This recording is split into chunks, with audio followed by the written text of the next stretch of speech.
चौधरी चरण सिंह का नाम लेकर के वोट मांगते घूम रहे हैं। 7 साल में चौधरी चरण सिंह जी की समाधि याद नहीं आई इन लोगों को। 5 पुष्प देश के प्रधानमंत्री ने चौधरी चरण सिंह जो किसानों के मसीहा है उनकी समाधि पर 5 पुष्प अर्पित नहीं किए। अब इन्हें चौधरी महेंद्र सिंह टिकैत, चौधरी चरण सिंह, यही किसान नेता तो याद आएंगे अब, क्योंकि इन्हें वोट चाहिए ना। इनकी वोट नहीं दोगे किसे? बीजेपी को।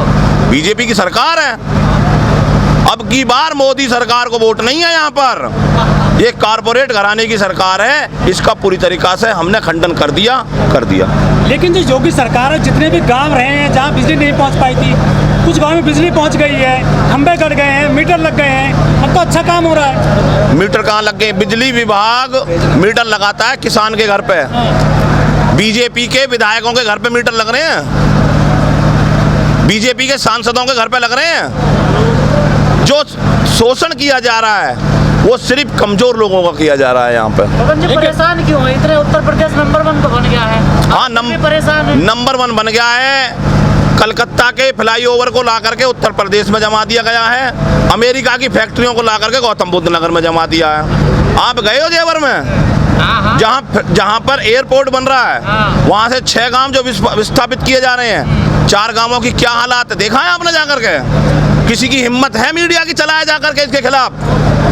क्योंकि कलम और कैमरा पर बंदूक का पहरा है। कल ही आपके यहाँ पर रेड के छापे पड़ेंगे, ईडी और सीबीआई के छापे पड़ेंगे। इसलिए आप योगी सरकार के खिलाफ नहीं चला सकते। क्यों डर है आपको? देश में क्या ऐसा कानून है कि जमीन लूटी जाएगी शहर के नाम पर और गांव लूटे जाएंगे गांव के नाम पर? मुआवजा तो दे रही है सरकार। मतलब देश के जो किसान की जमीन है उस जमीन को तो बना दिया शहरीकरण और गांव को बना दिया गांवीकरण। चिल्ला बॉर्डर की धमकी दे रहे हो आप लोग। ये धमकी है? क्या करें? घर लौट जाके कह रहे चिल्ला बॉर्डर जाम करेंगे। जाम नहीं करेंगे, चिल्ला बॉर्डर बैठेंगे। जाम किसने कह दी भाई?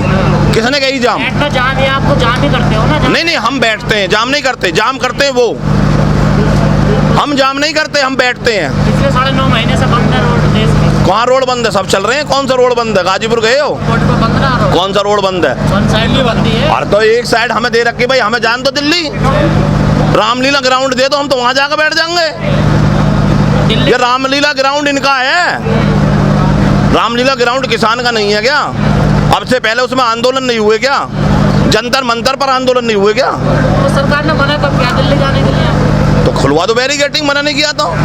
कटीले तार लग रहे हैं, नुकीली सरिया कट रही हैं, आप कह रहे हो गए मना नहीं किया। खटाना जी, बड़ी समस्या नोएडा में बिजली की है या आबादी बचाने की है? वहाँ भी आंदोलन चल रहा है ना नोएडा में। देखो, गौतम बुद्ध नगर में बिजली की समस्या हर व्यक्ति की समस्या है, आबादी की समस्या किसानों की समस्या है। 64% की समस्या किसानों की समस्या, जो यहाँ की मूलभूत समस्या है वो किसानों की आबादी और 64% की है। लेकिन जो बिजली की समस्या, जो यहाँ के मजदूर भी आकर यहाँ पर रह रहे हैं, वो उनकी भी समस्या है।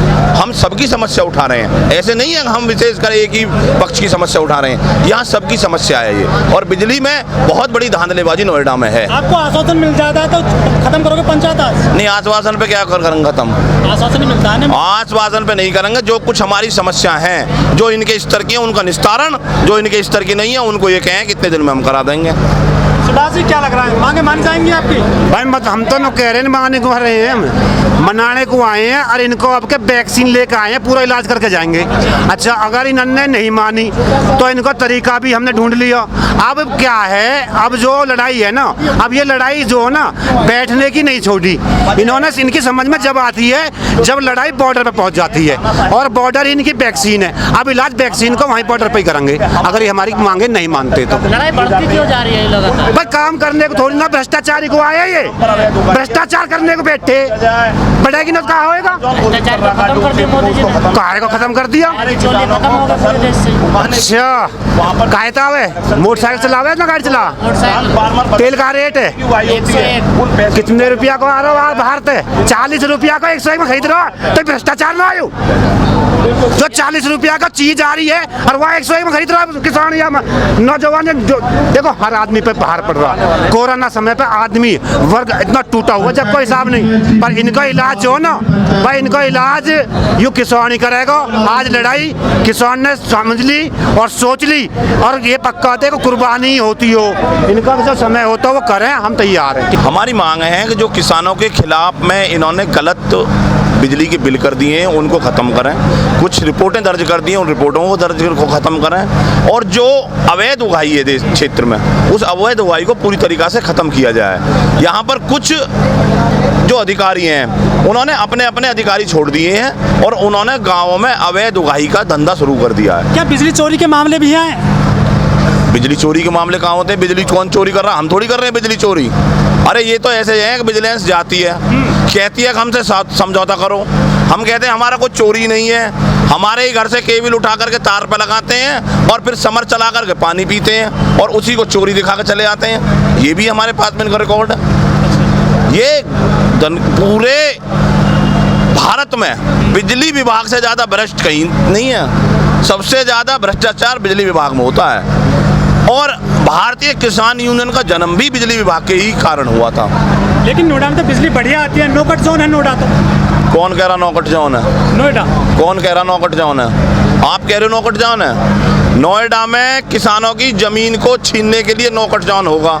उनकी ज़मीन में अगर किसान पानी लगाता है तो वहाँ पर लाइट नहीं देते, अगर लाइट देते हैं तो कनेक्शन नहीं देते, कनेक्शन देते हैं तो उसको बहुत महंगा देते हैं, उस पर अवैध उगाही का पूरी तरीक़ा से प्रेशर बनाते हैं। आप कैसे कह रहे हो नो कट जोन है? नो कट जोन क्या हो गया? यहाँ तो डार्क जोन बना रखा है इन्होंने।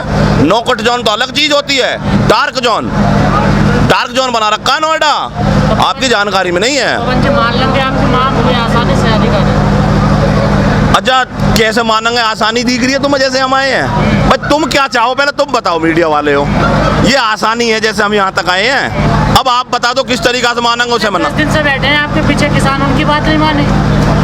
नोएडा के किसान है वो। 9 महीने से किसान बॉर्डर पे बैठा है। 9.5 हो गए, 10वां महीना चल रहा है, सरकार नहीं मान रही ना मान रही आपके हिसाब से, लेकिन किसान का नाम तो आ रहा है। जो आपने लूट की दुकान खोल रखी है, चाहे वो जेवर में खोल रखी है, चाहे वो लूट की दुकान दादरी में खोल रखी है, चाहे वो लूट की दुकान इटेड़ा में खोल रखी है, चाहे लूट की दुकान सेक्टर 128 में खोल रखी है, वो सारे एक्शन, सारे एसडीओ और सारे जेई हमें पंचायत के मध्य में चाहिए।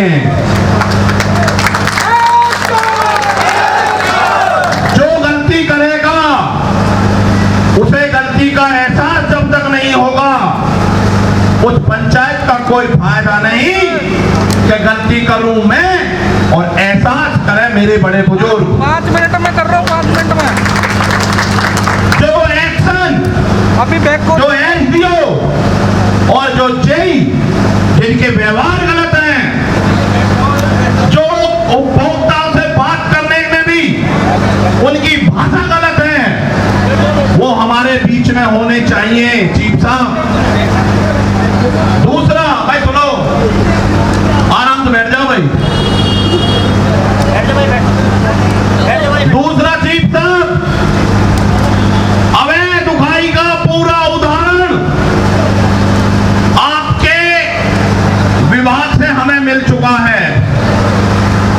जिस तरीका से अपने क्षेत्र की उगाही करने के लिए एक अधिकारी जाता है, वो अपने नुमाइंदे वहां पर लगाता है। अब कुछ अधिकारी आपने चेंज किए हैं चीफ साहब, जो आपके एक्शन हैं, उन्होंने उगाही के लिए अपने हिसाब के जेई पोस्ट किए हैं, अपने हिसाब से एसडीओ पोस्ट किए हैं, और पिछले 1 महीने से गौतम बुद्ध नगर में यही समस्या चल रही है कि मुझे उगाही कर दो, अगर आप उगाही कर नहीं दोगे तो आपको बनारस भेजूंगा, आपको गोरखपुर भेजूंगा, आपको बलिया भेजूंगा। और वो कल सिद्ध कर दिया कि अगर मुझे आप उगाही कर नहीं दोगे तो आप बलिया और बनारस में जाओगे। तो जो यहाँ पर आए हैं वो दूध के धुले हैं, जो अब से पहले सरकार के द्वारा इस किसानों का शोषण करके चले गए, उनको तो आपने मुक्त कर दिया और नए लुटेरे